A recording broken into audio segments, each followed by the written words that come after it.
Hola, ¿cómo están? Bueno, en el video de hoy vamos a hablar sobre la biomecánica del hombro.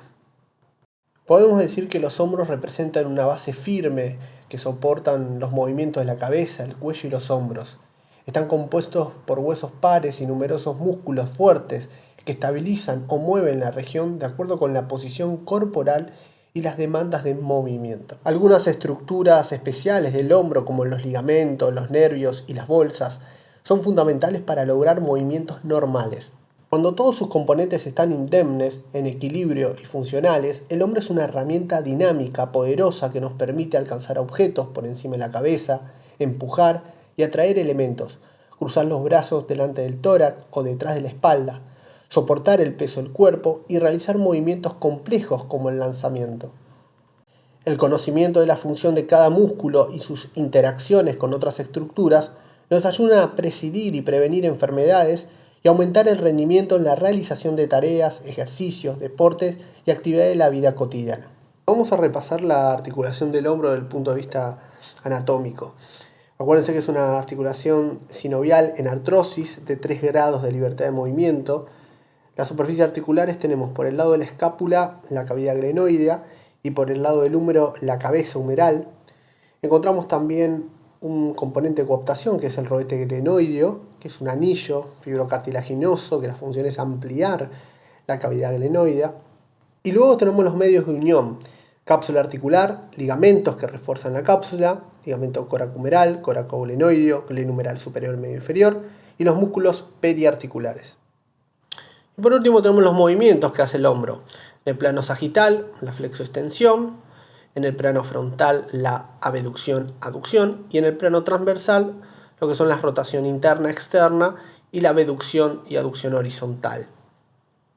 Con la combinación de todos estos movimientos, el hombro puede realizar la circunducción.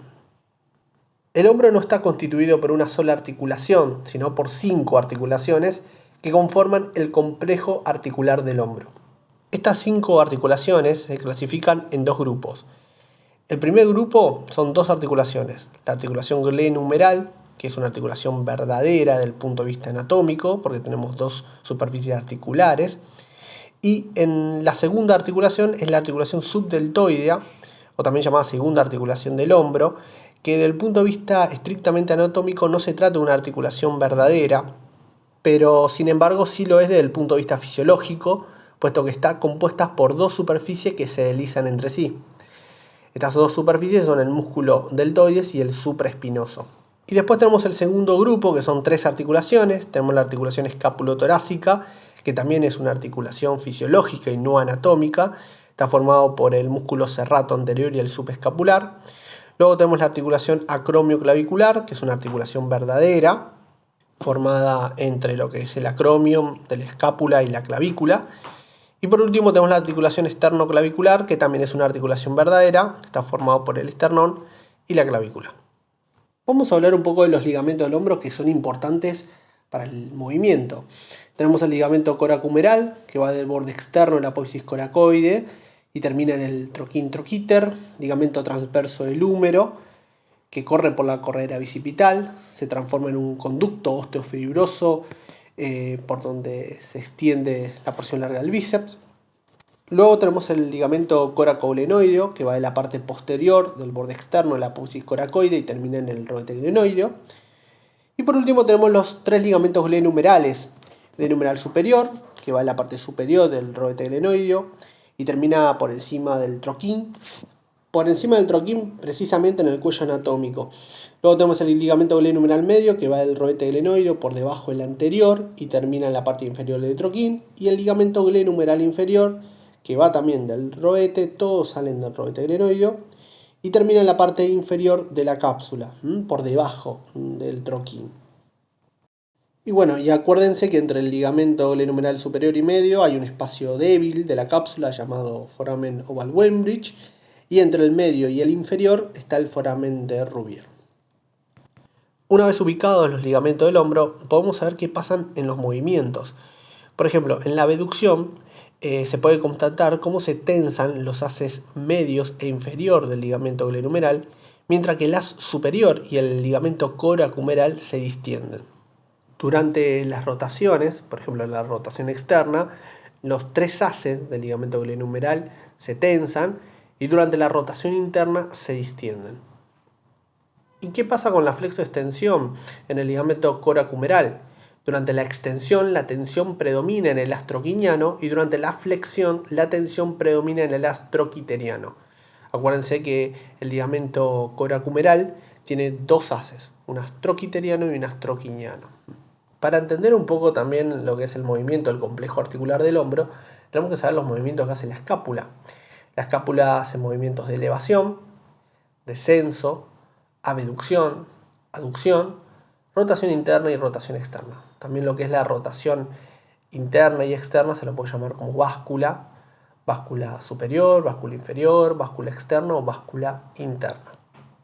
Acá tenemos en una foto los movimientos de la escápula para que lo puedan entender mejor. Elevación, cuando trabajamos los trapecios, elevamos los hombros, hacemos un que me importa.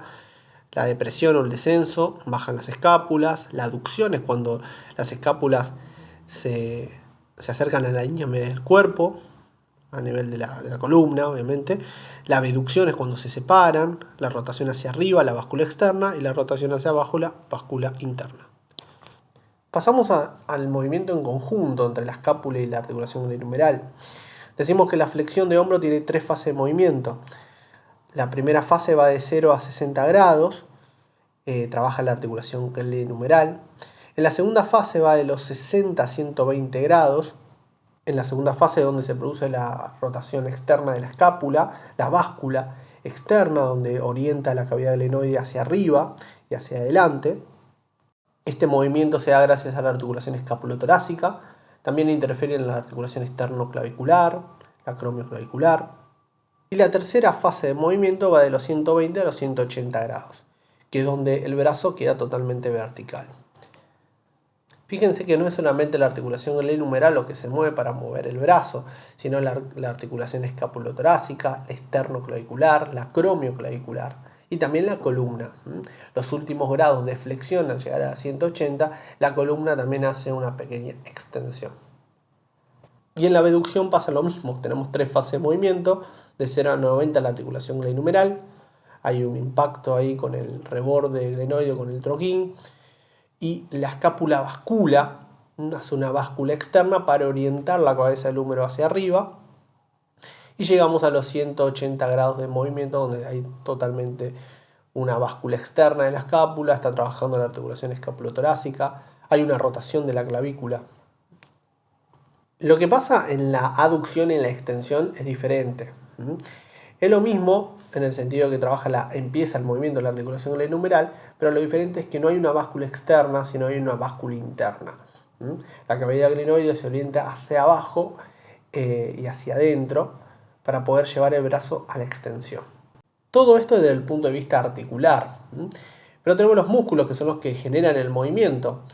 Los músculos motores de la escápula, de los movimientos que hace la escápula, son en la elevación el trapecio, las fibras superiores, el elevador de la escápula, el romboides. En la depresión el trapecio, las fibras inferiores, el pectoral menor y el serrato anterior. En la retracción el trapecio, todas las fibras y el romboides. En la protracción el pectoral menor, serrato anterior. En la báscula externa el trapecio, el serrato anterior. Y en la báscula interna el elevador de la escápula y el romboides. Y después tenemos los músculos motores del hombro. La flexión del hombro, el principal movimiento lo realiza el deltoides, las fibras anteriores, el pectoral mayor, las fibras claviculares, el coracobraquial, el bícebraquial. La extensión es el deltoides, las fibras posteriores, el gran dorsal ancho, el redondo mayor, el pectoral mayor. La abducción realiza el deltoides, todas las fibras, el supraespinoso, importantísimo, el pectoral mayor. En la aducción, el pectoral mayor, el dorsal ancho, el redondo mayor, el coracobraquial y el bícebraquial. Rotación interna, el deltoide, las fibras anteriores, el pectoral mayor, el dorsal ancho, el redondo mayor, el subescapular. La rotación externa, el deltoide, las fibras posteriores, el infraespinoso y el redondo menor. La abducción horizontal la realiza el deltoides, las fibras posteriores, el infraespinoso, el dorsal ancho y el redondo menor. Y la aducción horizontal, el pectoral mayor y el deltoides, las fibras anteriores. Hay una forma sencilla de evaluar todos los movimientos del hombro. Se llama la prueba del punto triple. Esta prueba se basa en la constatación de que en el individuo normal la mano puede alcanzar en la cara posterior del omóplato opuesto un punto triple por 3 vías diferentes. El esquema se ve como de la mano salen 3 vías. El punto C, que es la vía anterior contralateral, que pasa por el lado opuesto de la cabeza. La H, que es la vía anterior homolateral, que pasa por el mismo lado del hombro. Y la vía P directamente hacia la espalda del mismo lado. La vía anterior contralateral comienza en la boca, continúa en la oreja opuesta, la nuca, el músculo trapecio y finalmente en el omóplato. Evalúa la aducción horizontal. La vía anterior homolateral comienza por la boca, por la oreja, la nuca, el trapecio, el omóplato y evalúa la rotación externa. Y la vía posterior comienza en el glúteo, continúa en la zona del sacro, la zona lumbar, el ángulo inferior del omóplato y finalmente en la escápula. Evalúa la rotación interna. Bien, todos estos movimientos son excelentes para evaluar por completo la articulación del hombro. La bibliografía Capanghi, Fisiología Articular, el tomo 1 y Anatomía Funcional de Cael. Bueno, espero que toda esta información les sirva. Nos vemos en el próximo video. Voy a tratar de estar subiendo un video por mes. Así que bueno, les mando un saludo grande y nos vemos muy pronto. Un abrazo.